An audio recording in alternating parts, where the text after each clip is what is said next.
mama on your mama. He's gained some weight and now he thinks he's King Kong. But his girl said the steroids killed his ding dong. I come to devour. You will know the day, you will know the hour.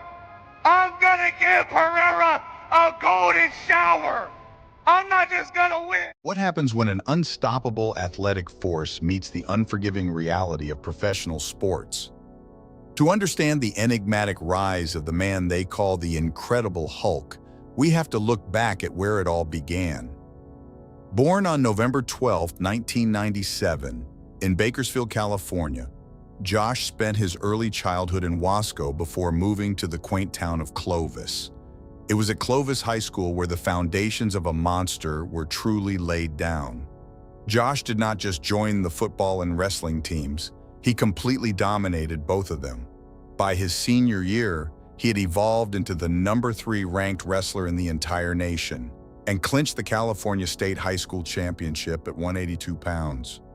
Simultaneously, he was a nightmare on the gridiron, terrorizing offenses as a linebacker with 125 total tackles, while turning around and crushing defenses as a running back with 820 rushing yards and 8 touchdowns. This raw, unprecedented athleticism was just the opening chapter of a gripping story that would eventually turn the entire combat sports world absolutely upside down. That dominant high school run earned him a football scholarship, and after a brief detour, he found his home at Fresno State University.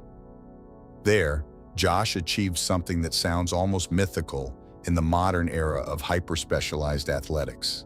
He walked onto the football team and immediately made his presence known, playing in 12 games his freshman year across multiple demanding positions, including linebacker, fullback, running back, and special teams.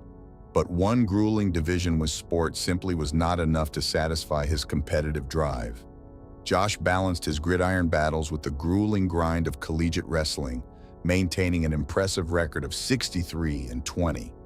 In his junior year, he reached the pinnacle of collegiate grappling by becoming an NCAA All-American, placing 5th in the nation, and even locking horns with wrestling royalty, Bo Nickel, in a fiercely competitive tournament.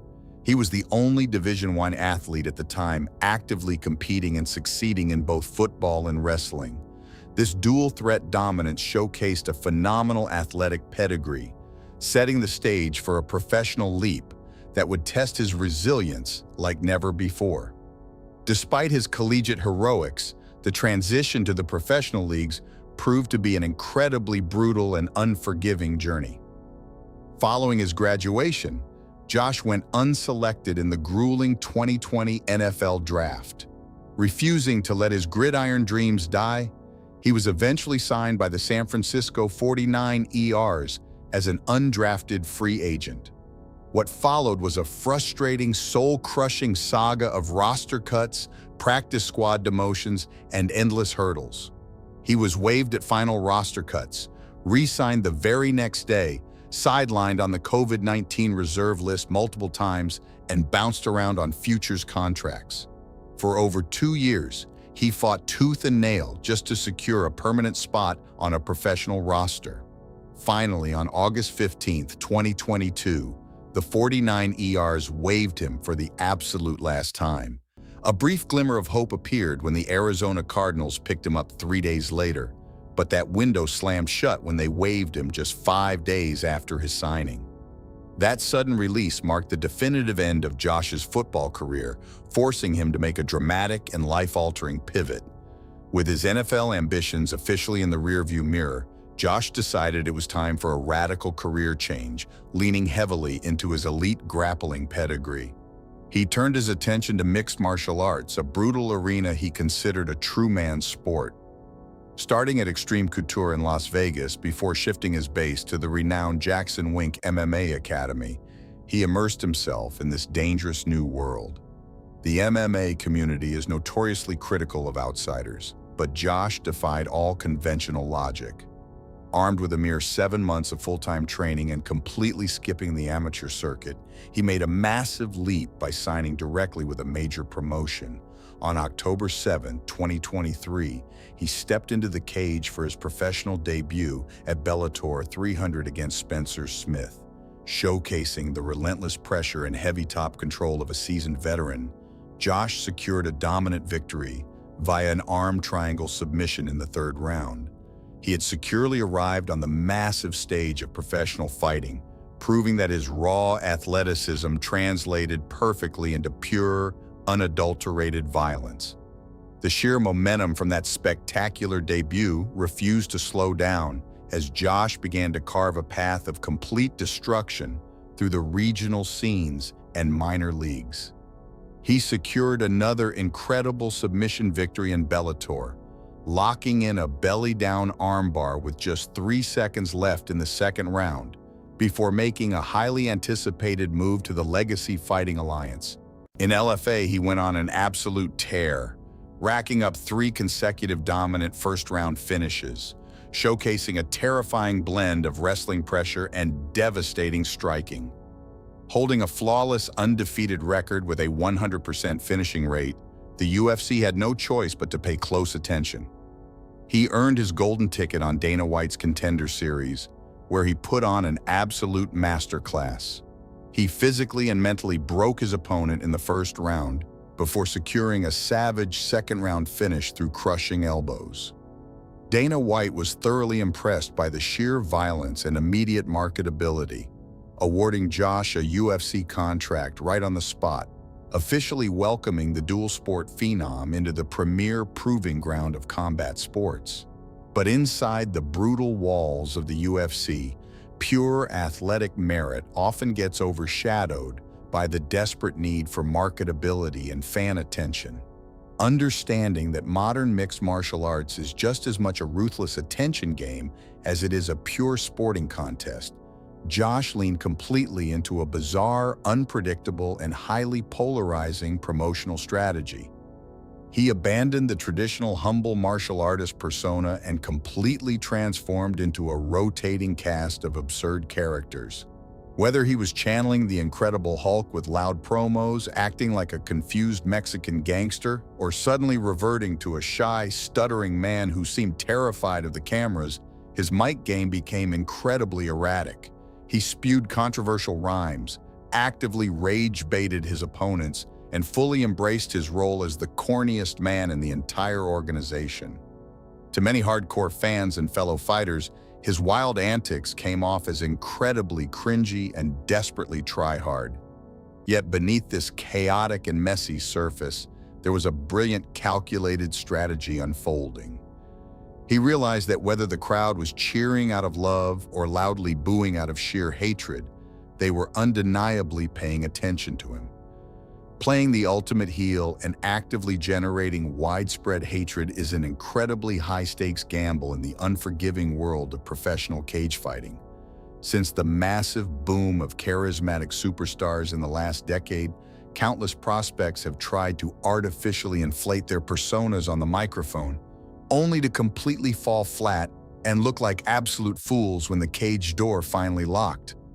If you spend months aggressively hyping yourself up, mocking your opponents with crude poetry, and acting completely invincible, the pressure to deliver a spectacular performance becomes virtually crushing. Failing to back up that monumental trash talk inevitably results in becoming the ultimate punchline, a sad, cautionary tale of a fighter whose mouth wrote checks their fists simply could not cash. For Josh, these dangerous stakes were raised to an astronomical level when the UFC decided to truly test his actual fighting mettle. After winning his first 2 UFC bouts and utilizing his microphone time to successfully agitate the entire heavyweight roster, the matchmakers decided to throw him directly to the wolves, setting the perfect stage for a highly anticipated and incredibly dangerous collision. The absolute ultimate test of his polarizing gimmick came when he was booked against longtime heavyweight staple and former title challenger Curtis Blaydes. Ranked number 5 in the entire world, Blaydes was widely considered a massive step up in competition, representing a terrifying blend of devastating heavyweight wrestling and heavy knockout hands. Leading up to the massive UFC 327 event, almost nobody in the professional MMA community gave the unranked, loudmouth prospect a genuine chance of surviving the encounter. The overwhelming general consensus was that Curtis Blaydes was simply too much, too soon, and that he would easily expose Josh's entire persona in a brutal, violent fashion. Josh had successfully infuriated the fan base with his relentless, cringe-inducing antics during the media press conferences, resulting in a heavily hostile crowd that desperately wanted to see him violently silenced inside the octagon.